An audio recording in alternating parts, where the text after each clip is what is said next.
where we're going to be actually doing this live right now here on Facebook. I'm Greg Nibbler. I'm Caleb Dennison. And so we're going to be talking about the top stories of the day in tech. We want to get your comments in Facebook. And Caleb, what is the theme for today? Money. Money. A lot of money changing hands and influencing some stuff in the tech world. And we're going to start with Uber. Uber. So Uber has just settled, I'm going to read this right here, a lawsuit to the tune of $100 million. And what's going on is this settlement came and it affects 385,000 drivers in California and Massachusetts. And it all stems from whether the company can continue to classify drivers as contractors or employees. The drivers in these lawsuits wanted to be classified as employees. And a lot of it stems from the fact that drivers were being summarily dismissed without any warning whatsoever. Uber just said, you're not a driver anymore. Click, and then they were done. The drivers want to be classified more as employees so that they get a chance to correct mistakes or, answer to a passenger complaint, that sort of thing. And they couldn't do that. So as part of this settlement, not only is Uber paying out money, but they're also making agreements that is going to change the way they treat these drivers. So they will stay contractors. That's what Uber gets out of the deal of it. But the drivers themselves get a few more rights. So it's like a contractor plus. Exactly. They're still independent contractors. Uber still has the final say. But now, if there's a problem, Uber has to take the time to try and understand what the problem was and let the driver correct it. They're even going to put in like an escalation program. And indeed, so if you get a warning, then there's a process to go through. Right. It kicks it up the ladder at Uber, and they try to resolve the issue. And another interesting point is that drivers want to be able to solicit tips because Uber does not make that part of its app, and they say we're never going to allow it. Lyft does. Yeah, Lyft allows that.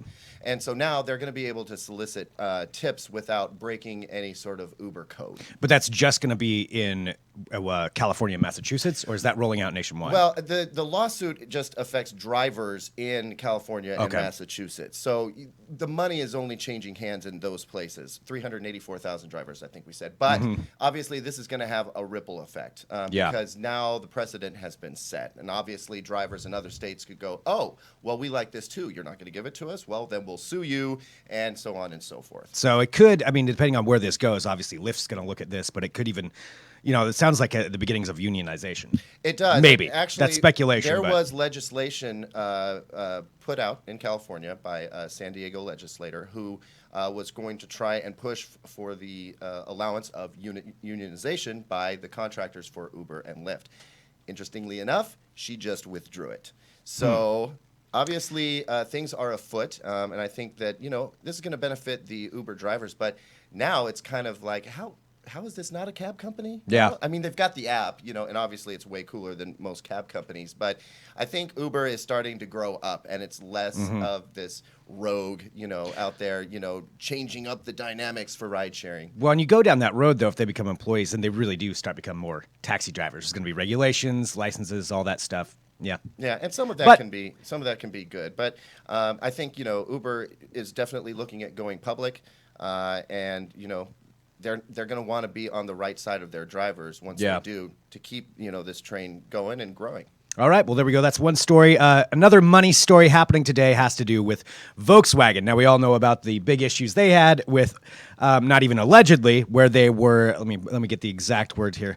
They were changing the computer testing in their cars. Exactly. So when the car would be tested for pollution control, making sure that its emissions were within lines. And again, this is just on their diesel vehicles. Right. There was a little bit of a cheat going on there, where they would institute these computer-controlled pollution controls, but then once the car went out on the road, it was done, and they were polluting like crazy. And they did that because they wanted to be able to have a certain gas mileage rating. And they had no problem marketing it, that it was very environmentally friendly. Well, now it could cost them up to $18 billion. Which is a lot of money. They lost something like $6.2 billion last year because of this whole thing. And now they're having to pay out even more. That's a big black eye for Volkswagen, and it's a lot of money. Yeah, it is a lot of money, and it's how that's going to be dealt out, what the consumers are going to have to do, because obviously everybody's mad now. They've got this polluting machine that they're driving around with versus they've probably been telling everybody how environmentally friendly they are. Now, they're going to have to deal with that. So the speculation is maybe a buyback program, a payout settlement, however they're going to handle it. Yeah, and I've also heard that they may actually fix the problem. But then as the driver of the Volkswagen, you have to put up with the lowered gas mileage, and then at that point you want a little something back. Like, I'm going to have to spend more on gas, then give me money back, Yeah. I mean, I understand being embarrassed about your car for a variety of different reasons, but to be be embarrassed because you're just a nasty polluter, especially here in Oregon, that's because they've been telling everybody how great they are. And those Prius drivers are getting all smug. And the Nissan Leaf and the Chevy Bolt, they're looking at every Volkswagen diesel on the road and just giving them the stink eye. That's a topic for another show right there. $18 billion, just to kind of put that into perspective. Again, it's a money kind of day. Yeah, $18 billion. Well, following it for our third story here with money is Facebook, which a lot of you are watching this on Facebook right now. And it has to do with the algorithms that Facebook uses to fill up your news feed and how they're going to be changing that to ostensibly give you more things that you're actually interested in instead of the ridiculous advertisements that you probably get right now. Do you get a lot of clickbait in I your get Facebook so feed? Much clickbait. Yeah, it's pretty crazy. She left her daughter and father at home, and what Yeah. happened next will blow your mind. But number 2 will melt your heart or something like that. Maybe that's what we should do for this. 6 kittens walk into a living room.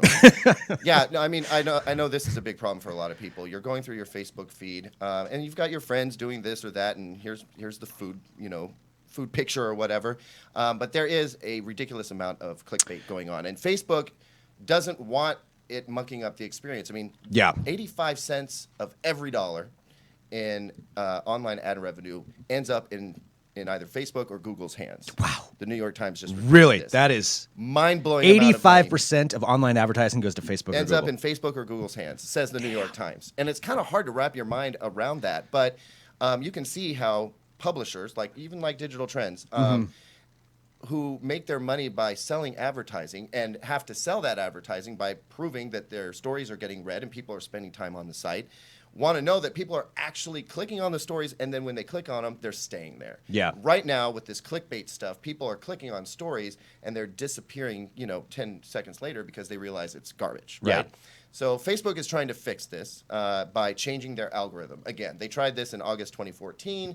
It did result in a small change, but obviously you and I are both seeing tons of clickbait. So much. It's kind of pathetic. This new algorithm will hopefully help determine what stories you actually want to read. So your news feed is full of news. But how are they going to gather this information? Well, that's the question. Facebook doesn't like to talk about that a whole bunch. We do know now that they are going to be taking a look at if somebody clicks on a story, if they bail 10 seconds later, obviously that's not a good story for you, right? Nibbler. But they're also going to monitor that story and see if others are doing the same thing. And if everybody's clicking on it and bailing it out of it right away, then ultimately they're going to go, you know what, this is a garbage story. We're going to kind of toss that out. But how they're going to figure out exactly what kind of news you do want to read, I mean, figuring out what you don't want is kind of easy for them, but figuring out what you do kind of sounds like there's going to be some spy tactics involved. Yeah, right? So we know all about you, but we're not going to tell you how we're doing that. Exactly. So, I mean, I think Facebook is going to use its intel on you in whatever way it does that, which, I mean, honestly, feels kind of creepy. But, but we're all on Facebook, and we all know they're doing it. We're all here. I mean, you're still going to go to the site regardless. It's true. So, it's why I put a Band-Aid over my webcam still. I do. Band-Aids on everything.